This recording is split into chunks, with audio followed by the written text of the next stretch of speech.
Welcome back. We are going now to talk about the Easter and or Sham Nasim. And Sham Nasim is the feast that marks the start of the spring, and it was celebrated long ago, starting with the ancient Egyptians. Well, to shed more light on this, we have the pleasure to have this phono with Mr. Sayyid Ali Taha, the tourism expert. Good morning, sir. Good morning. Well, we'd like to know more about Sham Nasim, or how did it start with ancient Egyptians? Yeah, we have a lot of feasts and a lot of celebration known from the ancient Egyptian time, and we have a lot of relief painting on the walls of the temple talking about these celebrations and these feasts.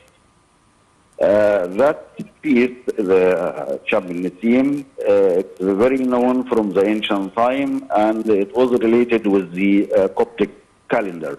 Yes. The Coptic calendar is the last stage of the ancient Egyptian calendar, and it's always following the resurrection day that our Coptic Christian they celebrate.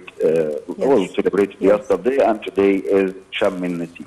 Yes. There are some habits and some customs and traditions still in use up till now, dated back to the time of the ancient Egyptians, especially eating the salted fish and these different plants like onion and garlic and all what is known, lemon and so on, that we still eat up till now. That came back from, or derived back from the ancient Egyptian tradition.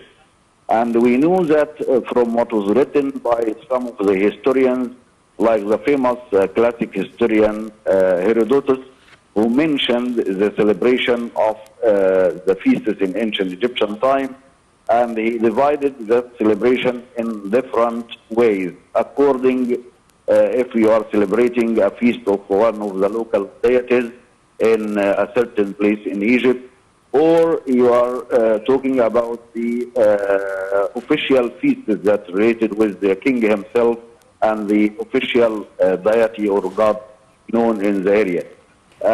Like that one, we did a kind of ceremony for this celebration when we moved the holy bark of Ammon and his family from Karnak to Luxor.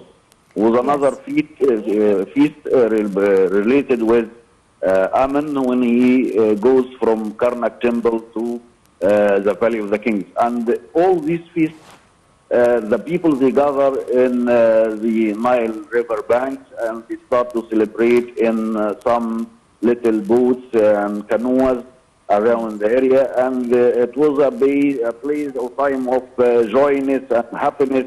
Like what we do, we know Egyptian tradition itself that we go out in different occasions and different feasts, and we still seems like we still have this ancient Egyptian blood in our tradition, and we still follow the ancient tradition up till now. Yes. Yes, so now why did this feast of Sham Nasim survive up until our present days with all its traditions and with all its food that ancient Egyptians used to eat? If this case represents something, it represents the tolerance of the religion that passed up to Egypt, starting with the Christian religion. And then when the Arab came, Muslim religion, they let the people, and they didn't force the people to leave their old tradition or their old habits. But it has been evolved and been progressed with the passing of time. So they allowed the local people here, Egyptians, to follow their celebration. And some of them became Egyptianized, some of those Arabs and some of the invaders that came to Egypt. They became, Egyptianized, and they became adopting the ancient and in general, the Egyptian tradition. And we have a lot of indications telling us about how those invaders adopted the Egyptian culture. Yes. Since the time of the Greek and then the Roman and Yes. then the Arab, passing by the Mamluks and the Turks all over the history. Yes, I thank you very much for your time. Thank you for your valuable information, Mr. Sayed Ali Taha, the tourism expert. Thank you very much for joining us over the phone.